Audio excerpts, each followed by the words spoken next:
আজকে রান্না করব শিং মাছ, শিম আলু দিয়ে আর পালং শাক ঘন্ট।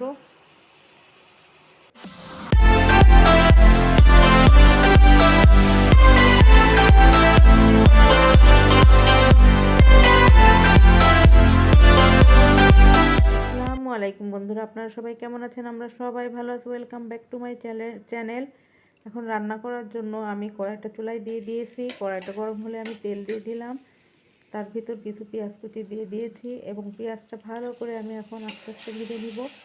পেঁয়াজ ভাজাটা হয়ে গেছে, এর ভিতরে আমি এক এক করে হলুদ, লবণ, রসুন বাটা, ধনিয়ার গুঁড়া, জিরার গুঁড়া সমস্ত মশলাগুলো দিয়ে আমি ভালো করে কষিয়ে নিয়েছি। এবার শিম এবং আলুগুলো দিয়ে দিব। তো শিম আলুগুলো এবার আস্তে আস্তে আমি ভালো করে কষিয়ে নিব। এদিকে অন্য চুলায় আমি বাঁধাকপি বসিয়ে দিয়েছিলাম, বাঁধাকপি ভাজিটা হয়ে গেছে। তো রাইস কুকারে ভাত দিয়েছি, ভাতটাও প্রায় হয়ে আসছে। আর মাছগুলো এখন আমি ভালো করে ধুয়ে নিব। আমি আগে খালাকে দিয়ে মাছগুলো কুটে রেখেছিলাম। এখন এই যে এইভাবে এই মাছগুলো আমি তার দিয়ে ডলে পরিষ্কার করে নিব। এই তার দিয়ে যদি মাছগুলো ডলে নিই তাহলে খুব দ্রুত পরিষ্কার এবং সুন্দর হয়ে যায়। তারপর আমি একটা ঝুড়ির ভিতর করে এগুলো ভালো করে আস্তে আস্তে ধুয়ে নিব। এদিকে আমার তরকারিটা কষানো হচ্ছে, অন্যদিকে মাছগুলো ভালো করে ধুচ্ছি। তো এই যে একটু নেড়ে দিলাম। এবার ভালো করে আমি মাছগুলো আবার একটা ঝুড়ির ভিতর করে ভালো করে ঘষে ঘষে ধুয়ে নিব। এই যে আস্তে আস্তে আমার মাছগুলো একদম সাদা হয়ে গেছে, শিং মাছ। এদিকে আমার তরকারিটা প্রায় কষানো হয়ে এসছে, আমি মাছগুলো এখন ভাজি করে নিব। তরকারির ভিতরে আমি ঝোলের পানি দিয়ে দিয়েছি। এখন একটা ফ্রাই প্যান চুলায় বসিয়ে দিব।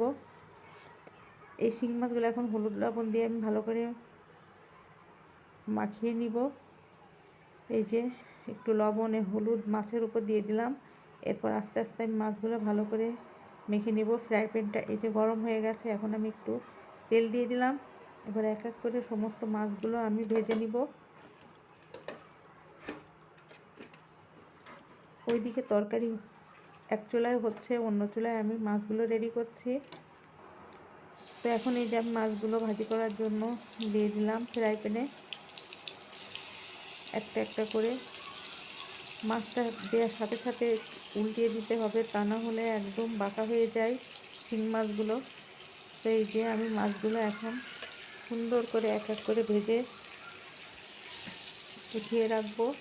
তারপর যখন ঝোলের পানি ফুটে যাবে তখন তার ভিতর আমি ভাজা মাছগুলো দিয়ে দিব।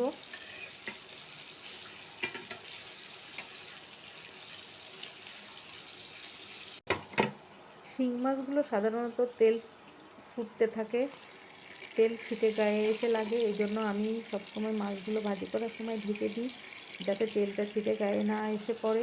এখন মাছ ভাজা করা আমার কমপ্লিট হয়ে গেছে। এখন এক এক করে আমি সমস্ত মাছগুলো এভাবে ভেজে নিব।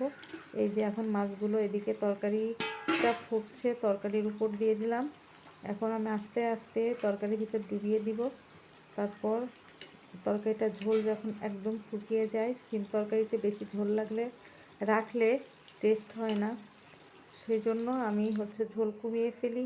তো এবার একটা ঢাকনা দিয়ে ঢেকে দিব। এরপরে আমার ঝোলটা যখন কমে যাবে তখন আমি নামিয়ে ফেলবো, তো রান্না হয়ে যাবে। এদিকে চা খাওয়ার জন্য একটু চা বসিয়ে দিয়েছি। আর পালং শাক এবং পালং শাক রান্না করাও প্রায় কম।